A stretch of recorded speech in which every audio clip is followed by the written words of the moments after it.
وزارت خزانہ کا بتانا ہے کہ پاکستان کا مجموعی قرض 71,241 ارب روپے ہے۔ مزید تفصیلات جانیں گے اس رپورٹ میں۔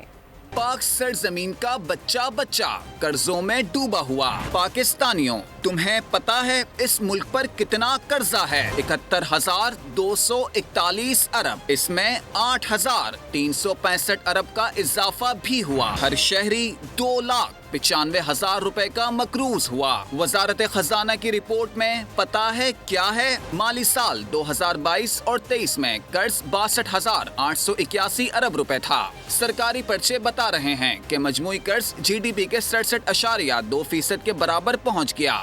مجموعی مقامی قرض 47,160 ارب، بیرونی قرض 33,062 ارب روپے ہے۔ حکومتی کشکول میں بیرونی دنیا سے 21,754 ارب روپے ہیں۔ آئی ایم ایف کے قرض میں 292 ارب روپے کا اضافہ ہوا، جو اب 2,332 ارب روپے ہو گیا ہے۔ وفاقی حکومت کے بانڈز کی مد میں مقامی قرض 32,793 ارب ہو گیا۔ انویسٹمنٹ بانڈز کی مد میں مقامی قرض 28,000 ارب سے تجاوز کر گیا۔ سبسکرائب کریں اور بیل دبائیں تاکہ کوئی خبر رہ نہ جائے۔